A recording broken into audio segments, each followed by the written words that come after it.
आदरणीय सभापति जी, किसी भी देश को विकासशील से विकसित की जो यात्रा होती है उसमें जन कल्याण के कामों का अपना महत्व है, लोक कल्याण के कामों का अपना महत्व है, लेकिन इंफ्रास्ट्रक्चर एक बहुत बड़ा कारण होता है, बहुत बड़ी ताकत होता है और विकासशील से विकसित की यात्रा इंफ्रास्ट्रक्चर से गुजरती है और हमने इंफ्रास्ट्रक्चर का महत्व को समझा है और हमने इस पर बल दिया है। और जब इंफ्रास्ट्रक्चर की बात होती है तो ये भी जरूरी है कि वो समय सर पूरे हो, जिसकी हम कल्पना करें, योजना करें, आवश्यकता समझे, लेकिन लटके रहे तो उसका फायदा नहीं मिलता है, उससे टैक्सपेयर का पैसा भी बर्बाद होता है और देश उस लाभ से वंचित रह जाता है, अनेक सालों तक इंतजार करता है, उसका बहुत बड़ा भारी नुकसान होता है जिसको शब्दों में गिना नहीं जा सकता है। कांग्रेस के कालखंड में अटकाना, भटकाना, लटकाना ये उनका कल्चर बन गया था और उसके कारण ये राजनीति का हिस्सा था। किस प्रोजेक्ट को करने देना, नहीं करने देना, उसमें राजनीतिक तराजू रहता था। सबका साथ सबका विकास का मंत्र नहीं होता था।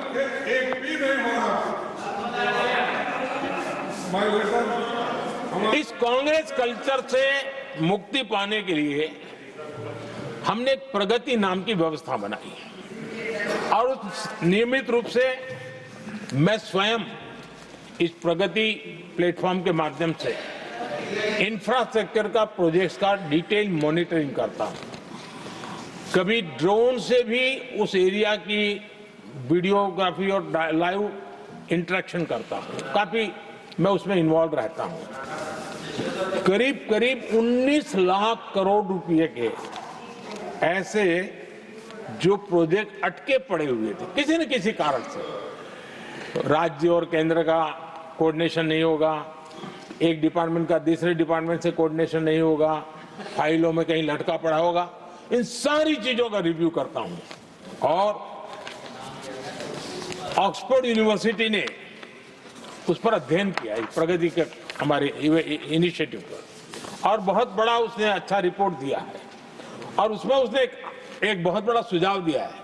उसने कहा प्रगति के इनिशिएटिव के बारे में कहा है, उन्होंने प्रगति के अनुभवों से सीखते हुए अन्य विकासशील देशों के पास भी इंफ्रास्ट्रक्चर के विकास में क्रांति लाने का एक मूल्यवान अवसर है। ये प्रगति को सभी डेवलपिंग कंट्रीज के लिए उन्होंने ये सुझाव दिया।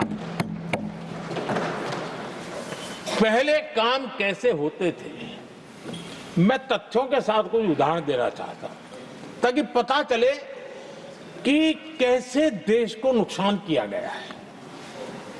मैं ये नहीं कह रहा हूं हर कुछ एक ही व्यक्ति ने जानबूझ के किया होगा, लेकिन कल्चर डेवलप हो गया और उसका परिणाम हुआ।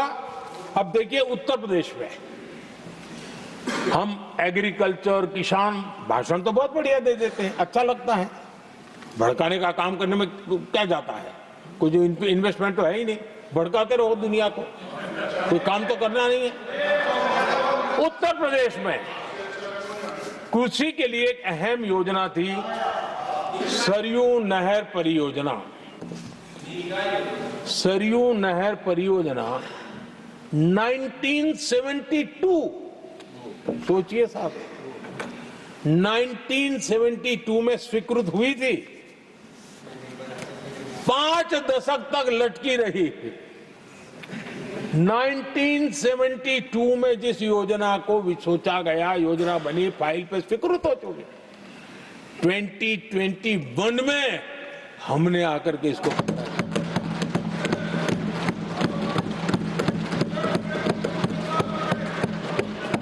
आदरणीय सभापति जी, जम्मू कश्मीर की Udhampur Srinagar Baramulla rail line, Udhampur Srinagar Baramulla rail line in 1994 में स्वीकृत हुई थी। 1994 में ये रेल लाइन भी वर्षों तक लटकी रही। 3 दशक बाद आखिरकार हमने 2025 में इसे पूरा किया।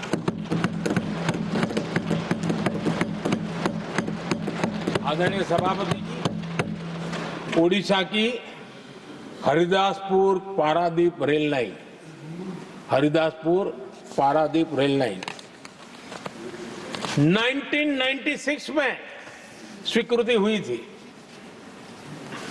ये भी वर्षों तक अटकी रही और ये भी 2019 में हमारे कार्यकाल में पूरी हुई। आदरणीय सभापति जी, असम का बोगीबिल ब्रिज 1998 में स्वीकृत हुआ था। ये भी हमारी सरकार ने 2018 में पूरा किया।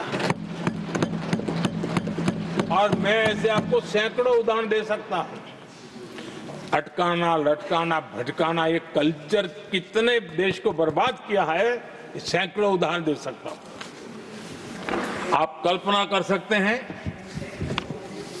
कांग्रेस ने अपने कार्यकाल में देश के लिए, देश जिसके लिए हकदार था, जो होने की संभावनाएं भी थी, इस प्रगति का न करते हुए कितनी बर्बादी की है, इसका आप अंदाज लगा सकते हैं। इंफ्रास्ट्रक्चर प्रोजेक्ट्स में सही प्लानिंग और सही एजुकेशन, इसके लिए पीएम गति शक्ति नेशनल मास्टर प्लान बनाया है। पीएम गति शक्ति में जो लोग डिजिटल वर्ल्ड में इंटरेस्टेड हैं, उनके लिए जरूरी है समझना, और मैं तो चाहूंगा इसको राज्यों ने भी उपयोग करना चाहिए। पीएम गति शक्ति प्लेटफॉर्म में 1600 डेटा लेयर्स हैं हमारे देश के अलग अलग कामों के, और निर्णय प्रक्रिया को तेज करते हैं, सरल करते हैं, और उसको लागू करने में भी बहुत तेजी से उसको लागू किया जा सकता है।